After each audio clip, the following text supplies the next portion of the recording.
La réforme de l'État pour un État stratège, musclé, inventif et peu dépensier, c'est vous. Marie-Lise Lebranchu, bienvenue. Merci. Vous qui parlez si rarement, bonjour. Bonjour. La réforme de l'État, c'est donc vous avec Matignon. Ce n'est pas Bercy. Non, parce que c'est une réforme très politique. Il s'agit de simplifier, de mettre bien sûr de la clarté dans notre action publique. Donc c'est une action interministérielle. Le Premier ministre Jean-Marc Ayrault a annoncé hier l'évaluation à partir du mois prochain, c'est-à-dire janvier, de 40 politiques publiques pour améliorer leur rendement. Sur 1120 milliards de dépenses publiques, l'effort doit être de combien pour 4 ans et demi?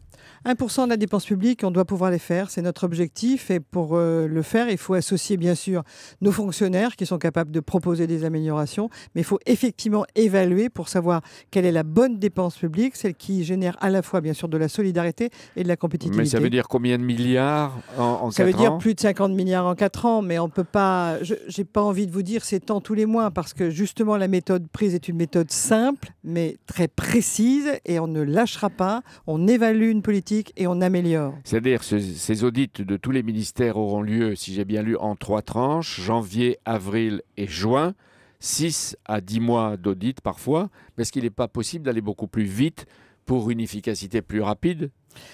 On pourrait faire la règle arithmétique, ça n'a pas marché. La réforme de la RGPP, comme on disait, n'a pas fonctionné parce que ça aboutit à une prise de position arithmétique. Là, on veut aller au fond des choses. La bonne action publique, c'est celle qui rend un service à une population et à des entrepreneurs. La bonne action publique, c'est celle qui crée du redressement productif, donc il faut qu'on la garde. En revanche, tout gaspillage, il faut l'éliminer, c'est tout. Mais est-ce que ça veut dire que personne ne va échapper à ces évaluations, que la Cour des comptes, d'ailleurs, vous avez réclamé?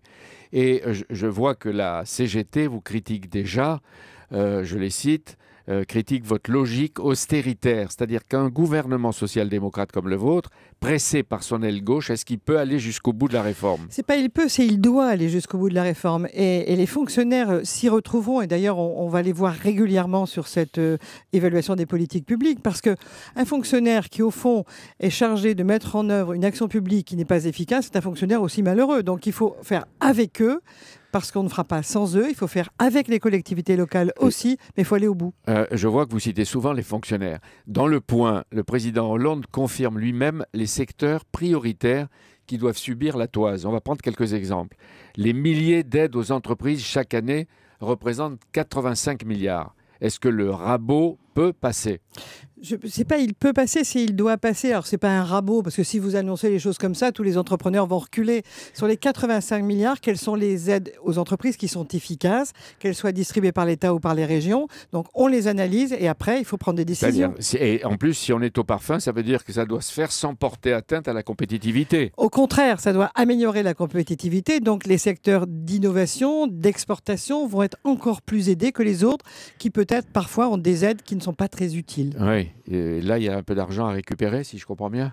Mais il y a peut-être de l'argent à récupérer dans d'autres politiques. L'idée, vous voyez, c'est pas je cherche une économie à tout prix, c'est je cherche une action publique efficace à tout prix, y compris quand il s'agit de faire des économies. Encore des exemples, Marie-Lise Lebranchu, entre 80 et 120 milliards annuels en faveur des familles. Est-ce que vous allez moduler, par exemple, les allocations en fonction des revenus? Alors, je serais présomptueux de donner la réponse parce que ce n'est pas la compétence. Mais c'est l'objectif. Il faut regarder avec l'ensemble des associations familiales et des familles qu'est-ce qui est utile à la société française et qu'est-ce qui ne l'est pas. Et toutes les politiques vont être évaluées et en fonction du résultat, on prendra toute décision parce que nous sommes avant tout des gens courageux. Le rabot passera.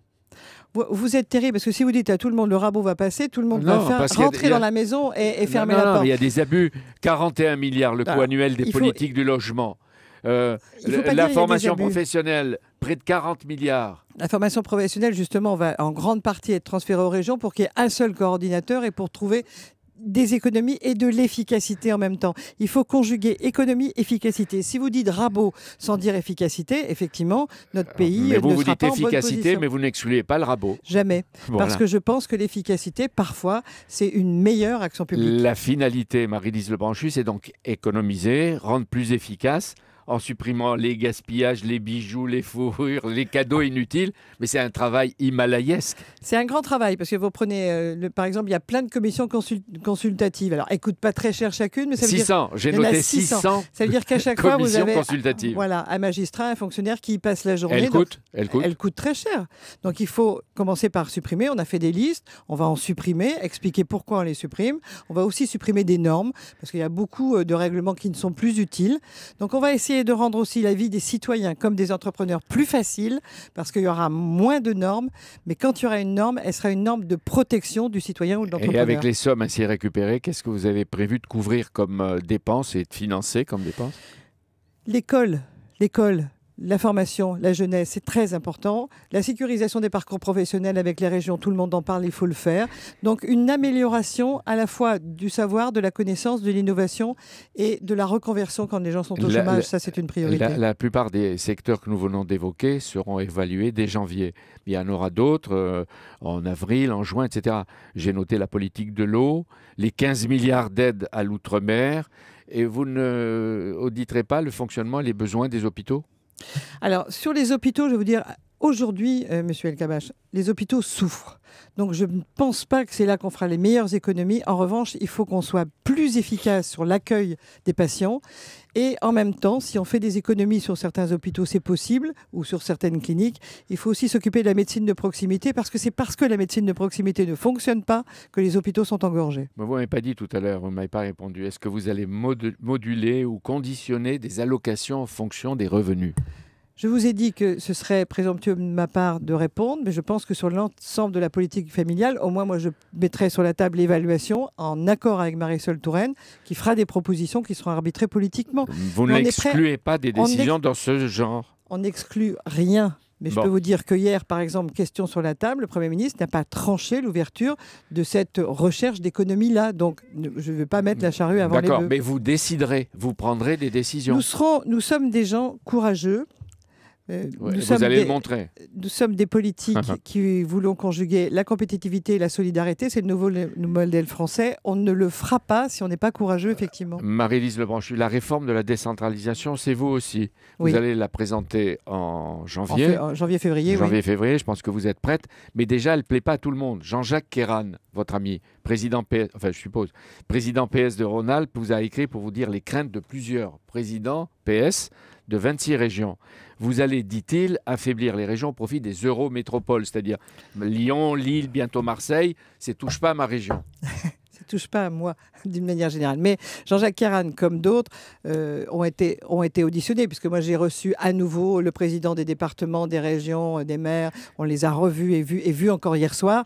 Cette réforme, elle va se faire. Et en plus, on va obtenir une lisibilité de l'action publique sur les territoires et vous allez voir, ce sera une belle réforme. Mais est-ce qu'elle ne va pas finir par un statu quo déguisé en réforme? Parce que chacun vous dit, de droite, du centre, de gauche et même socialiste, vous prévient, touche pas à mon département, à mon intercommunalité, à ma commune. Comment faire une réforme dans ces cas-là? Si tout le monde est mécontent, c'est que je dois être à peu près au bon niveau. Il faut qu'on réforme le tout avec une meilleure lisibilité pour les citoyens et une meilleure efficacité. Par exemple, un entrepreneur doit avoir une seule porte, quelqu'un qui recherche un emploi doit avoir une seule porte. Tout ça se fera et se fera en bonne intelligence, vous voyez, parce qu'un projet de loi, c'est dur à porter, mais ce sera porté. Dernière question, Marie-Lise Lebranchu, vous intervenez souvent au Sénat, qui a pour la première fois sous la Ve République un président PS, Jean-Pierre Bel, des vice-présidents, une majorité de gauche de 6 voix, et pourtant régulièrement, et hier soir encore, les Verts et les communistes votent contre avec la droite ou s'abstiennent. Et c'est l'Assemblée nationale qui tranche. Si ça continue, qu'est-ce qui va rester de l'institution Sénat ? C'est pour ça que le Parti communiste et les Verts doivent poser un certain nombre de questions. Moi, j'espère que le Sénat restera la belle chambre qu'il est aujourd'hui. Et je trouve dommage ce qui se passe, mais je ne peux pas apporter de jugement de valeur. J'espère que les choses vont évoluer, et en particulier sur les projets de loi par exemple, de décentralisation, ils sont au rendez-vous et de façon, je crois, efficace. Pour sauver le bicamérisme. Vous êtes une femme de terrain et vous pratiquez, paraît-il, la concertation. Eh bien, vous allez être gâtée. On va entendre parler de vous, je pense, en 2013. Merci d'être venu. Bonne journée.